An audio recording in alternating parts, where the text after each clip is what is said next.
it's not that every nucleon will actually be a fission material, right? It won't be a fissile material.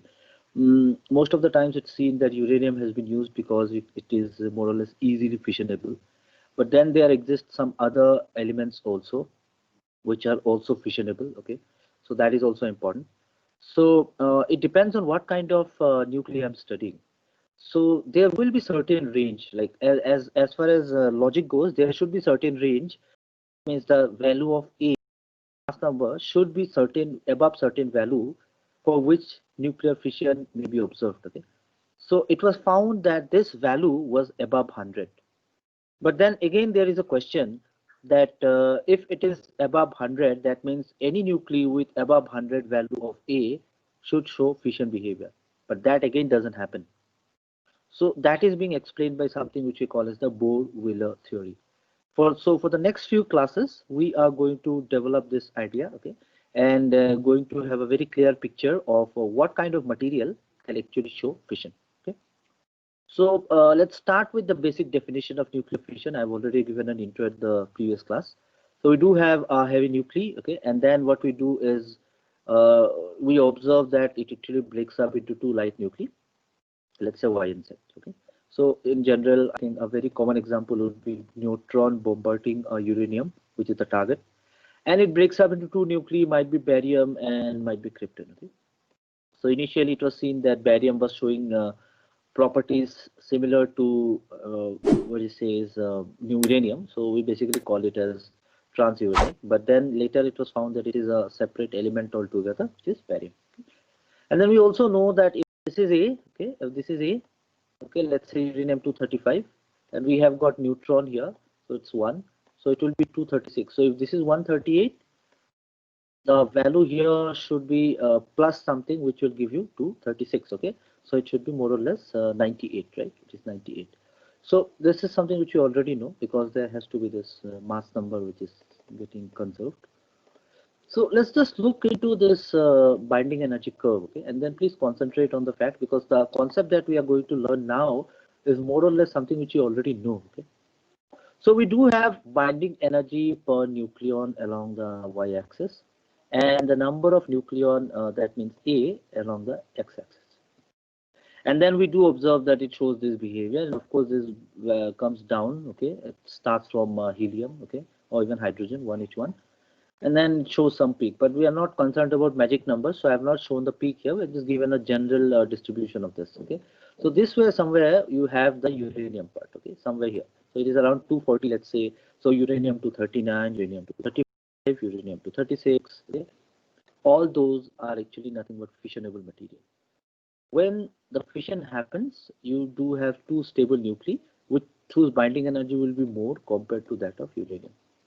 So every nuclei, whether be it a very heavy nuclear, will try to achieve this binding energy by breaking into two, or a light nuclei will fuse together, which we call as fusion, and try to achieve a binding energy which is near to this. Okay, so it's not that it will always get near to this, because if you consider the reaction in sun, the helium hydrogen reaction do give you helium. Helium belongs to a magic number category, so that peak comes in. Okay, so let's not concentrate on fusion now. Let's just think about fission. So we do have nuclei X, okay, Z number of protons, N number of neutrons. Just take a basic idea here, and we have got A as the mass number. It will break up into two, let's say Y and Z, and then this will be A1, this will be A2, and we need to note that A is equal to A1 plus A2, and Z would be nothing but Z1 plus Z2, and N would be nothing but N1 plus N2, so that the number of particles that we get are actually conserved. Okay, so we are taking this reaction. Okay, so please don't consider that nuclear reaction where we have a neutron hitting a uranium and then we get three other neutrons coming out of it. Okay, that is also there, but then there it will be plus neutron will also be there. Okay, so I'm not considering that example now. I'm just taking a general example of X, Y, and Z, generalizing it. Now this is a reaction, so that means we do have. How can we take what is the mass of X, okay, on this side, okay, and then subtract whatever are the masses on this side. So I'll take the mass of this, I'll take the mass of this, and then subtract one from the other. So it is mx minus my minus mz into c square. So that is the Q value, which we actually can get converted into MeV, right? So we just multiply by 931.5 and we get our value. So this is our Q value, we know this. And then we are just going to do a trick, okay? It's very simple. We are not going to go into very descriptive part of this. What is the energy here, okay? mxc square. So you know this was the original nuclei with mass mx, okay? And it is composed of z number and n number of electrons. Number of multiply the mass that you get, okay, is in fact more than the original mass, right? So what we do here is we just subtract the binding energy, and then we can get what is the energy of the nuclei X, right? So this is what we learned in binding energy, if you remember this, okay? So if you consider a typical example where we have the binding energy of that nuclei which is heavy, let's say 7.6. This is not up to the scale, don't worry. So I'm just taking an example where it is 7.6 MeV, and it wants to break up into two nuclei whose binding energy per nuclei would be more, so that it is more stable. So it breaks up into two nuclei whose binding energy is near 8.5 MeV. This is also near 8.5 MeV. It's not very strict. I'm just doing it so that we are taking a general example here. Okay. So then what will be mass of y square separately? Okay, if we just consider this, okay, we know that this is nothing but Z1 mass of proton and 1 mass of neutron, c square minus this, right? So basically this 8.5, if we just don't multiply it with c square, okay, we can actually extract the mass defect from there. So it's the same logic, okay, don't get confused here, it's very simple. Get the mass defect, and then we have finally got mz c square. So for all of these elements we have found out separately what is the value of energy, okay, of the original nuclei. So in this case the original was x4, this was y, and this was z. We've taken them separately, okay, and then you can find out what is the Q value of the reaction. Now what you can do is you can do it in a different way also. You can just take whatever is the energy here, whatever is the energy here, subtract and do it, okay. But then here I don't know what is the nuclei, so we really cannot say what is the binding energy per nucleon. But looking at the binding energy curve and talking about a general definition of fission, we say that we have a nuclei whose binding energy per nucleon is 7.6 MeV, and it wants to break into two nuclei whose binding energy would be more, 8.5 MeV, 8.5 MeV. So that it's more stable. Then we can find out the Q value. Right? So what is the formula? Mx minus my minus mz into c square. So you see, if you take mx, my, and mz, you see mx you have z, okay, and in my you have got z1 and z2. So z minus z1 plus z2 would be 0 because z is equal to z1 plus z2. Similarly, for n also you can get n1 plus n2. That will be again be 0. So we don't have this part. Okay? This part actually cancels out if you put it accurately. Okay, just try to put it in the correct place. You should be getting it correct. Okay, so this should not be a problem. So this actually gets cancelled out.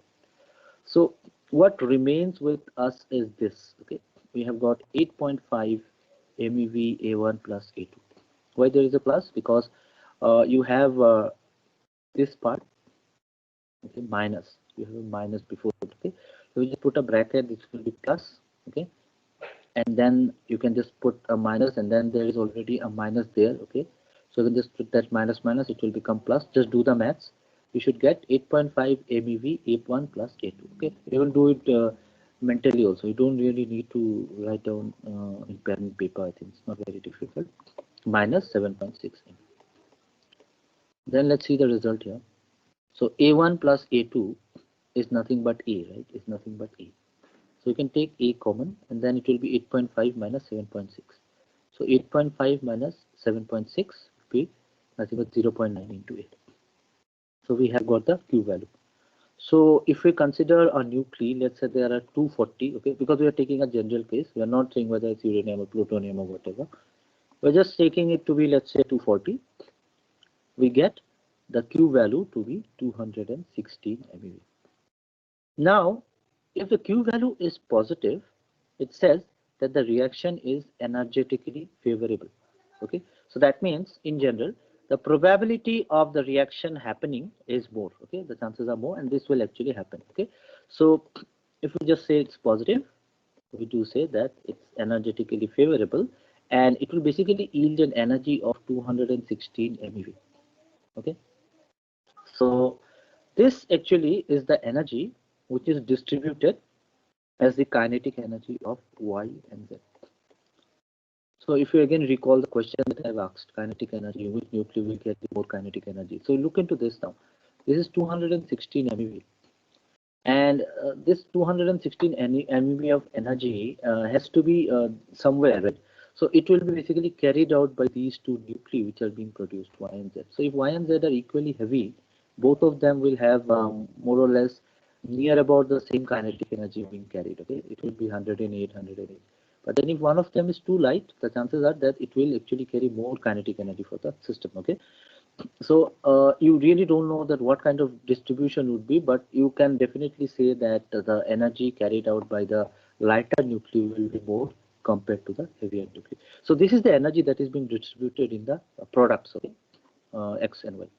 So this is what is the Q value, okay, and we understand that if this is positive, we basically say that the energy is favorable, okay, having a favorable chances of the reaction happening. So what can be the possible question for your exam? Okay, consider a typical example, okay, if nuclear fission, and show that when the reaction is energetically favorable. Okay, so you can just take this example and explain this. But then even more important question, not only from your examination point of view, but from an understanding point of view, is this. So this will be the main topic, you can say, for today. Okay, what is the minimum A? That means the minimum mass number, whether it is 50, 100, 70, for fission to be energetically possible. So now we know that if it is greater than zero, greater than zero, that means it's positive. We do say that it is energetically favorable. But we get it to be 216, which is very much higher than 0 if the value of A is considered to be 240. The question is there any lower limit to this value? Can I just put it to me, let's say 30 or 50, and then I can get an energetically favorable reaction? Okay, we are going to answer that now mathematically. Okay, so 240 is something which we have assumed, but then does it really work for every nuclei? We are going to see this now. So let's do some assumptions here now, okay? Because you know, if a heavy nuclei breaks up into two light nuclei, okay, if a heavy nuclei breaks up into two light nuclei, the chances are that they will achieve masses which are not very far from each other. That happens in fusion also. So let's assume that A1 and A2 are the two masses after a heavy nuclei breaks into two, which is nothing but both of them are A by 2. So if it is, let's say, 240, two nuclei will get whose masses are, let's say, mass number are nearly about 120 and 120. Just an example, okay? Even if it's a bit fast, still this holds, okay? It's not like exactly half, but we'll take this. So, you know, this is A, and this will break up into Y and Z. We'll have mass number of H by 2 and A by 2. Now you understand that if, let's say, this is positive even, okay, this is even, so it will break up into two nuclei, okay, let's say an even nuclei, and we considering that from the semi-empirical mass formula, we can say that the pairing energy is 0. We'll just ignore the pairing energy for this calculation. Okay? Sir, yeah. Sir आप फिर से जो nuclear break को फिर से बोल सकते हैं, थोड़ा ऑडियो क्रैक हो रहा था आपका वॉइस. अच्छा, so I'll explain this again. Okay, so what is my aim now? That we actually want to see what is the minimum value of A that we need so that fission reaction is possible. So for fission reaction to be possible energetically, this has got some limit. It cannot be any value that we will have fission, because you know, if it is a lighter nuclei, it will become fusion. Okay, it's like it wants to combine with another light nuclei to become more stable. So this is the aim of this particular topic. It will be a descriptive question. For that, what we do is we begin with an assumption. The first assumption is that we consider that we have got a heavy nuclei of mass number A, okay, and it breaks up into two nuclei, each having mass number A by 2. So that means, let's say if there are 240 nuclei, it will break up into two nuclei of mass number 120 and 120. We are assuming this. and you know if this is even and it is breaking into two parts, this pairing energy will become 0, right? Because it's an even nuclei. So this is the first assumption that is being taken. And if we consider X breaking up into Y and Z, we have got the mass number A by 2, A by 2. We consider this reaction, we are going to do a calculation as per the previous section, and we are going to find out what is the energy. So in the previous example, we put some values here, right? We said that it's a very heavy nuclei, and we are considering it to be, let's say, 7.6 MeV. So that's a specific case. We are generalizing the case now so that we know what is the value of A. So the approach is the same, okay? But then now we are going to calculate what is the binding energy, what are the different factors, and so on. So let's find out what is mc square now. So we can just say it is nothing but Z into mass of proton and into mass of neutron into c square minus binding energy, okay?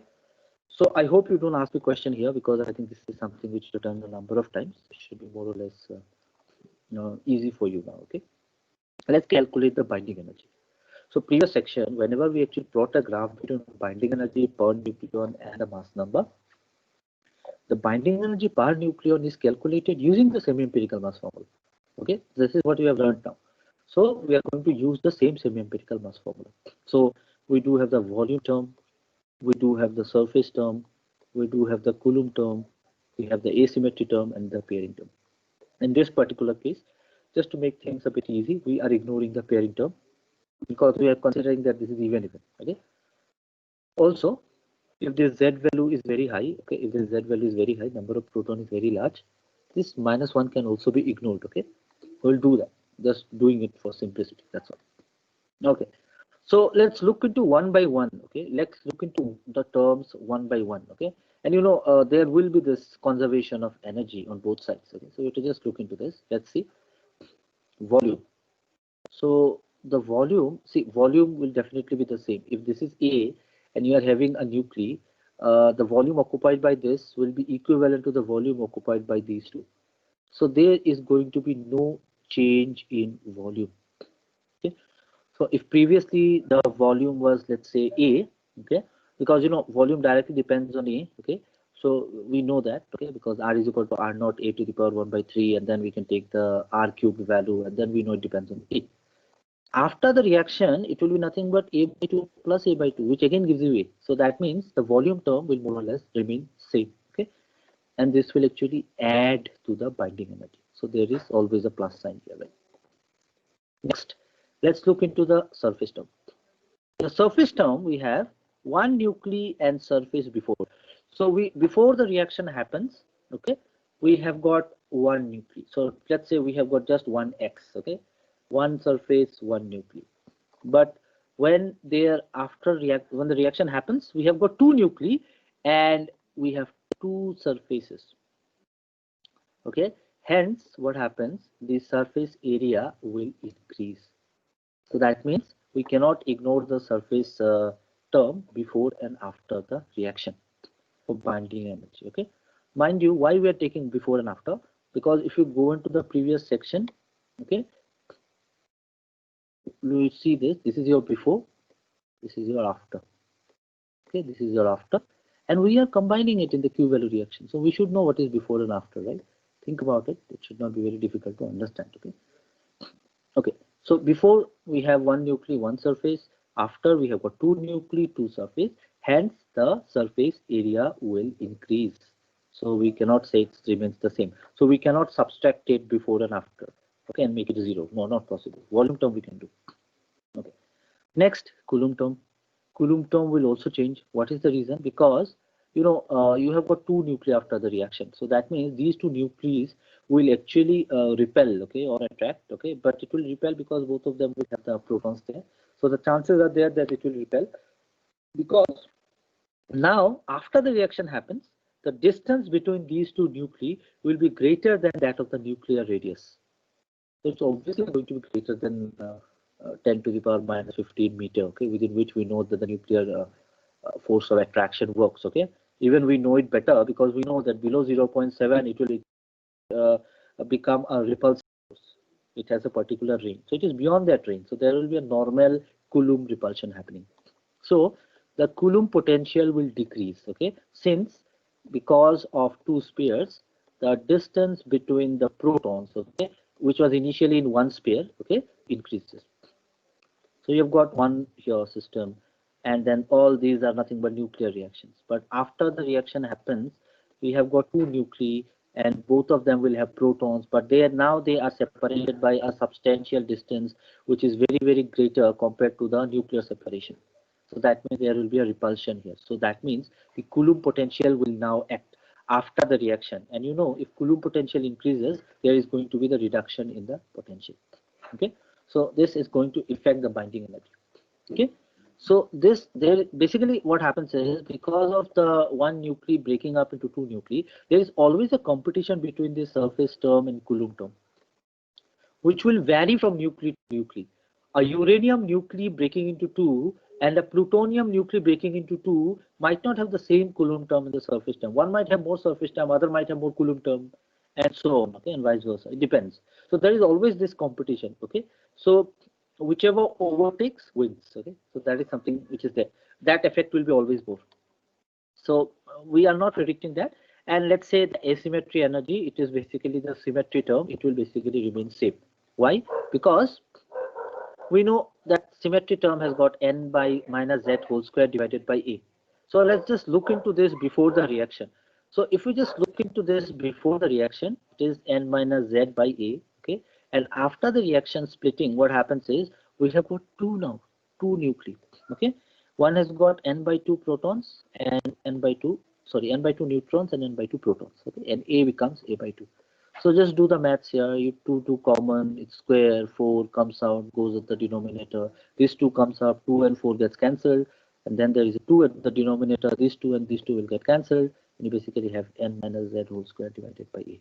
So mathematically, after splitting, the symmetry term also remains the same. So let's just look into the four terms that we have, ignoring the pairing energy term. The volume term does not change, so it will remain constant, okay. It's not going to be no effect. The asymmetry term does not change. What changes is the Coulomb term and the surface term. Where? In the binding energy reaction here. So this does not change, so it will remain a constant, okay. This changes, okay, so it cannot remain a constant. There will be some value. This changes, there will be some value, and there is always a competition between these two. And this does not change, remains the same. So that means if I just want to find out this energy, what you can do is you can take this plus the constant term, and then you can subtract whatever changes the binding energy after the reaction. So let's look into this equation now. Let's find out what is the total rest mass energy, okay, or the total energy that is involved, okay. So mc square is m naught c square plus a minus this term. See, this term is constant because this is actually consists of both the surface volume term, okay, and the asymmetry term. So this a will include both the asymmetry term and the surface term. What is our aim? Our aim is to find out what is the change in binding energy, right? So that means if we do that, we have to subtract whatever was the rest mass energy before the reaction and subtract it from the rest mass energy after the reaction. And if that remains positive, we can say that the reaction is energetically favorable. This idea can be clearly understood from the previous example that I have shown. Okay, so see, I have already converted one of the first video of this particular unit. I'll upload it today, and this video also I'll try to upload it by max. Tomorrow is Sunday, so maybe by tomorrow evening. So if you can upload all the 4 videos, you can just relook, okay, into it, and then it will be even more clear, okay. Because you know we are time restricted, so we cannot keep on explaining the same thing again. That's why it will help. Okay? So that's why I try to upload it as early as possible. Okay, so m naught c square plus a, this is the constant, minus these are the terms that is there which adds to this energy, okay. So this is the surface term, this is the Coulomb term. So that was the initial rest mass energy. What is the final rest mass energy? Now we say that both the nuclei will actually be divided into a by 2 and a by 2. So we do say that both of them will have a similar mass, okay, and let's say that mass is nothing but m1. Okay, because if A is same, then masses are also same. So it is m1 c square. But there are two nuclei, so we'll take 2 times m1 c square. Then again this happens, m0 c square plus A, the rest mass energy, okay, minus, this will be 2 times now. Both of them will have a surface effect and a Coulomb effect, okay. So we can write down minus ASA by 2 to the power 2 by 3 minus ACZ by 2 whole square, A by 2, 1 by 3. Please note here, we do say this is a heavy nuclei. So if you remember, this was Z into Z minus 1, okay. If you remember this, for the asymmetry term, this is Z into Z minus 1. But if Z is high, that 1 can be ignored. So it is Z into Z. That's why it is Z square. So don't get confused, okay. This is Z square. Okay. So whatever we do, whatever assumption we do, there is always a reason for this, okay. So if you want to just find out what is the Q value by a very typical definition, this will be nothing but the initial minus final rest mass energy. That is exactly what we did in the previous section also. We just included the concept of binding energy. And if you remember your previous class, we have seen that the binding energy is equivalent to the Q value only under certain condition, not always. Okay? That's very important. So initial minus final rest mass energy, and this must be positive for a reaction to be favorable, for the reaction to happen. Okay. So again, how do you find out the initial rest mass energy and final rest mass energy is already there on your screen, and you can always take one of the value and subtract it from the other and say that what are the possible values of A for which it becomes positive. Okay. Let's just look into it mathematically. So we can just simply write it down as mc square minus 2 times of m1c square. Okay, and then you can just replace the values, and you see that this m0 c square plus A, m0 c square plus A, okay, which would more or less cancel out. Okay, but then what remains is the surface term with the first element and the surface term with the two products that we have. The Coulomb term with the target and the Coulomb term with the two products that we have. And this must be greater than 0 for it to be energetically favorable. What is our task? Our task is to know that what can be the value of A for which the reaction will be favorable. What we can do now is we can put manually the values. Let's say I want to put the value of, let's say, lithium. Okay, let's say put 8 here. Okay, or let's say nitrogen. Let's put 14 here. So we can replace the values here. We can put 14. We can put 14 here. Okay. And then, oh, sorry, this will be 14. Yeah, A can be put 14, so it will 14 by 2, it will become 7. This can be 14, this can be 14. And you do the calculation. And you see that this value will actually become negative. Okay? If 14 is known, then Z is also known. You can put 7. So it will become negative. And AC and AS are constant term, pairing term and surface energy term and Coulomb term. We already know the values. There, you see that the value is less than 0. So this way we can keep on putting the values, and then finally it was observed that, so AS and AC, we already know it, don't need to put it right now, just not doing it. Okay, it was observed that if you put the value of A greater than 100, this will be positive. So A should be put greater than 100. So what we can do is we can put the value as 99 and check. We can put the value of 100 and check. We can put the value as 101 and check. It was seen that if you put it greater than 100, the fission reaction is possible. It does happen. And let me tell you, this idea is not there in any book. Okay, so I think this will be a bit clear from here, because if you put the value, you will see that this value is actually greater than 0. But then you have to put it as greater than 100. So 101 will give you this value. Okay, and this is quite logical. You can put the value and do your manual calculation. But then I'm not asking you to do that. Okay, now. But in exam, if I twist it a bit, try to do it. Okay, I might ask you, show that for 99, the fission reaction is not possible, and for value of 110, the fission reaction is possible. So you can do your calculation and show the answer.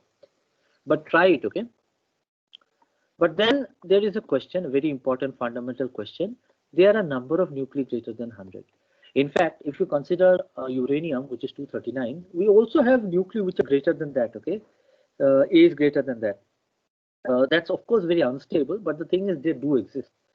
Does it mean that any nuclei greater than 100 will show spontaneous fission? Okay. Does it mean that? The answer is no. It does not happen that way. Okay, it does not happen. In fact, if you're considering a uranium-235, does not fission very fast on its own. Okay, you have to bombard it with a neutron. Then only you can expect to get a barium and a krypton. So it does not show spontaneous fission. If you remember your idea of spontaneous, it happens on its own, right? It doesn't happen on its own. So why does not happen? That is being explained by Bohr-Wheeler theory of nuclear fission.